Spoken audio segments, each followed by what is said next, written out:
E aí pessoal, bem-vindos ao Tela Cult, e no vídeo de hoje vamos falar sobre o tão aguardado Tenet, filme dirigido e escrito por Christopher Nolan e que estreou aqui na Austrália ontem, dia 27 de agosto. E felizmente aqui a situação do Covid está um pouco mais controlada e eu pude assistir esse filme nos cinemas. E a trama conta a história do protagonista, que armado com apenas uma palavra Tenet, luta pela sobrevivência do mundo inteiro em uma missão que vai se desdobrar em algo além do tempo real. E não estou falando de viagem no tempo não, aqui o negócio é inversão. Mas eu sei, pessoal, que essa sinopse foi vaga e que vocês provavelmente ficaram esperando algo a mais. Mas realmente essa foi a minha intenção. Eu acredito que para não estragar a experiência de ninguém com essa obra, o mínimo de informação possível sobre a trama é o melhor jeito de absorver toda a experiência cinematográfica que é esse filme. E também porque a gente passaria aqui muito tempo falando só sobre a trama do filme, o que não é meu foco nesse vídeo. E Tenet é, na minha opinião, o filme mais complexo do Nolan. Apesar dele demonstrar um nível de complexidade, uma camada de complexidade em todos os seus outros filmes, principalmente na forma como ele apresenta a narrativa, em Tenet eu senti que tudo isso foi elevado a um nível a mais. E a gente consegue perceber que o primeiro ato do filme acaba ficando um pouco longe do espectador, de uma forma que fica difícil de se conectar com a história. Tudo parece épico demais o tempo todo, e eu demorei um pouco para começar a entender os personagens e também entender o que estava acontecendo, porque o filme não nos dá muito tempo para isso e passa aquela sensação de que precisamos ter um conhecimento prévio sobre aquele universo para acompanhar o tempo da narrativa. Mas aos poucos eu entendi que esse filme estava muito mais focado no plot, no problema central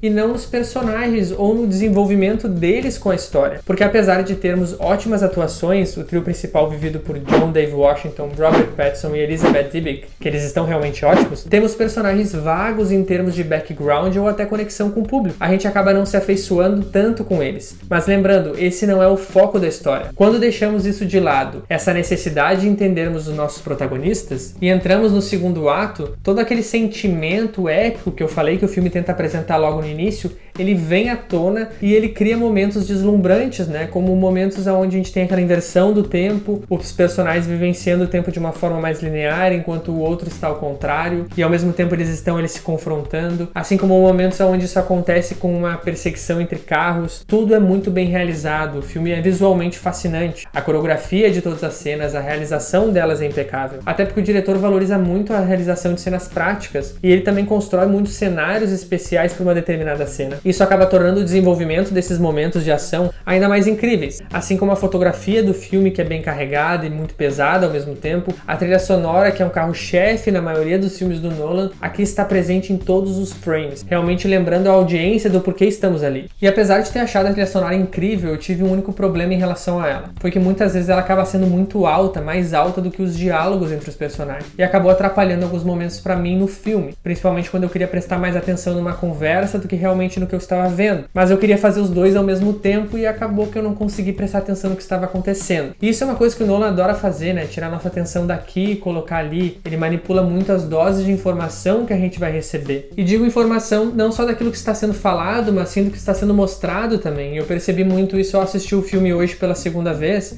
que tudo isso está estampado na nossa cara o tempo todo. O que acontece é que o diretor sabe como esconder esses momentos. E é engraçado pensar, porque pra mim esse filme foi o mais complexo do Nolan, mas é o que mais conta com diálogos expositivos. Ele mais de uma vez tenta explicar os seus termos complexos daquilo que está sendo abordado. Mas quando somos apresentados a esses termos de diferentes perspectivas, toda a informação acaba sendo muito pra gente digerir de uma vez só. Por isso assistir o filme duas vezes talvez seja uma boa ideia. E além do que, toda essa inversão do tempo e esses conceitos que somos apresentados, eles ficam cada vez mais complexos e intensificados nas cenas de ação de acordo com a progressão do filme. Mas ao mesmo tempo é muito interessante a gente analisar esses momentos e parar para pensar que como alguém transformou essa ideia em um filme que é visualmente impressionante e ao mesmo tempo competente no quesito entretenimento. É algo realmente sensacional e é muito nítido, principalmente no terceiro ato do filme, onde a gente simplesmente vê um prédio que estava aos destroços sendo reconstruído e explodido novamente, bem na nossa cara e de perspectivas diferentes. E que torna isso realmente admirável, né? Essa competência do Nolan em conseguir balancear o filme entre aspectos artísticos e ainda ser um filme mais voltado para o mainstream. Por exemplo, a gente pode ir para diferentes lados no seu longa. A gente pode ir para um lado mais simbólico, por exemplo, usando o nome do personagem principal, The Protagonist,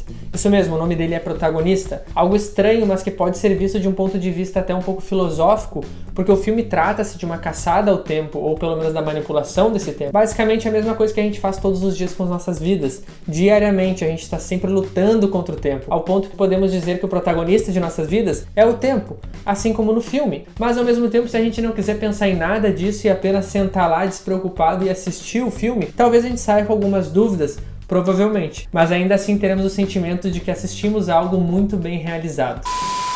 Mas enfim, pessoal, essa aqui é a minha opinião. Vocês podem discordar de tudo que eu falei aqui. Eu realmente achei esse filme muito interessante, ele vai dividir opiniões por aí. Não é minha obra favorita do Nolan, mas é um filme para ser assistido várias vezes. Inclusive eu gostei muito mais da segunda vez que eu assisti esse filme. Eu só espero não ter sido muito vago ao tratar do filme, mas eu realmente não queria estragar a experiência de ninguém. Muito obrigado se você chegou até aqui, eu espero que você tenha gostado do conteúdo desse vídeo. Caso tenha gostado, se inscreve aqui no canal para ajudar a gente, deixa nos comentários se vocês estão animados para a estreia desse filme no Brasil e até a próxima.